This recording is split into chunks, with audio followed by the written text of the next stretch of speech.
So in our last video, we looked at ways to use the Google Reader in order to subscribe to a bunch of blogs and have access to them all in one location, instead of just clicking around each individual website and looking for whatever new ones they may or may not have. Now, I promised you that I would show you how to comment on them, which there's an easier way and we will go into this in this video. However, if you wanted to comment on this blog, all you have to do is click this little double arrow here. It used to be that it was at the bottom, now it's at the top. So you click this double arrow, it will take you directly to this person's blog, and as we looked at before, all you have to do is click post a new comment, and then you can write whatever comment you would like to leave for that person on their blog. Now, in the previous video, I also talked about how you can customize Google to look the way you want it to. So we're going to sign out of Google Reader. See a Google Reader. We're going to go to regulargoogle.com. Now I'd like to remind you that the information I'm going over in this segment, in this video, is all right here under iGoogle and the Google Reader. So if you need it in written form, go ahead, pause the video, print it out so you can take notes on it. Again, this is a more advanced step in following your blogs. You can always just go to the list of blogs and click them one by one and follow them that way. But I'm trying to show you a more efficient and faster way that you can comment on people's blogs so that it will take up less time each week that you need to do it. So again, we're back at google.com. Now what you may or may not have ever noticed is that there's this little section up here that says iGoogle.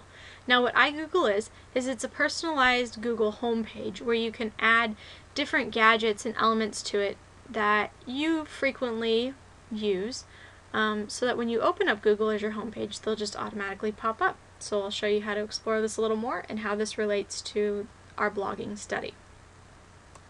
I'm going to click iGoogle, and right now it just looks like regular Google because I haven't signed in. So I'm going to sign in with that account that I used to create my Blogger account, and which is also linked to my Google Reader, which is very important because if you don't use the same account as you used for your Google Reader, which was that aggregator that I showed you in the previous video, then you won't be able to actually use your reader settings in your iGoogle.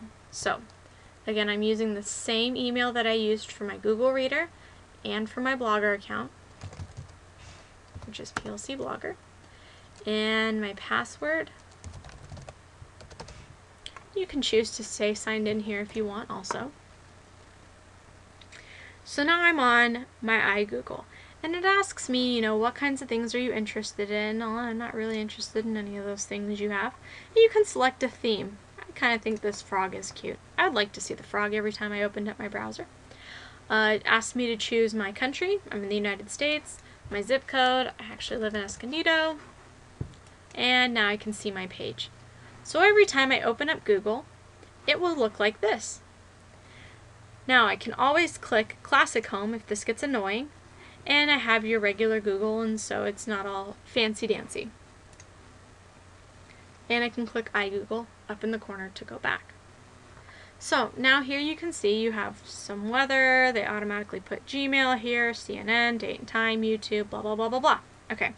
Some of these things I really just don't want on my page, so I'm going to delete YouTube. I have no use in accessing YouTube every time I come. The weather's nice, so I can see how I want to dress in the morning.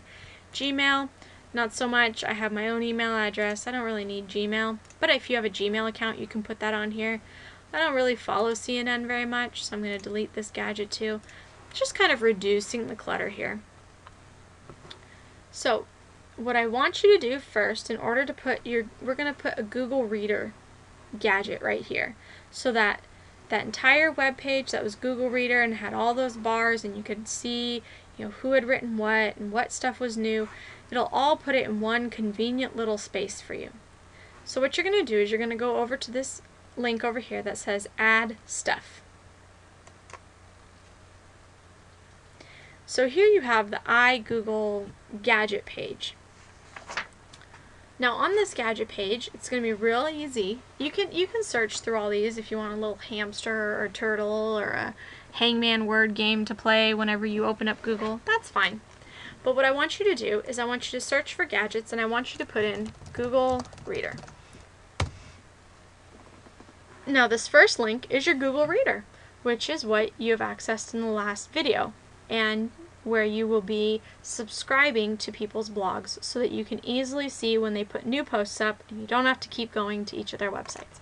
I'm going to click Added Now, and it says that it's added. I'm going to go back to my iGoogle homepage, and here it is. You'll see my Google Reader here. You can also move these elements around. You can put weather here, put time and date down below the weather, however you like the look of it. So my Google Reader is right here.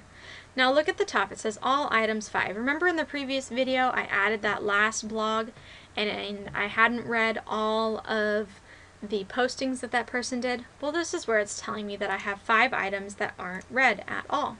So here I can see that, Bell Ringers wrote one that says Merry Christmas, and if I had different people's blogs who I was subscribing to, it would have different names. For now, this is all that one last blog that I signed up for, that I didn't read all of their blog postings.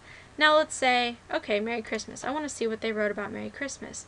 Oh look, this person just wished me a blessed Christmas and happiness throughout the new year. That was nice. I want to go to their blog and tell them Merry Christmas to you too. So I'm going to click Show Original Item. It'll open it in a new window. And here I can post a comment like I do normally on a regular blog, and it will show up on their blog page. Now you won't get, every time someone posts a new comment, you won't get something saying that there's a new comment here. Just when people post a new posting to their blog will you see something here. Now if I wanted to go to Bell Ringer's official blog, like just the whole blog and not just the individual little posting, I would just click their name. So now I can read his whole blog here. And notice since I read that Merry Christmas one and I came back, my Google Reader now says I only have 4 things that I haven't read. So now I have to read these blog postings as well. And so it's really easy just to go in here and read what they did, and if I decide that I want to comment, I just show original item, and I can go to his website, or his blog site rather. And then notice it becomes a little grayed out. So it's really easy to keep track of people's blogs here whenever they add something new. It'll just pop up, and every time that you open your Google, you close this,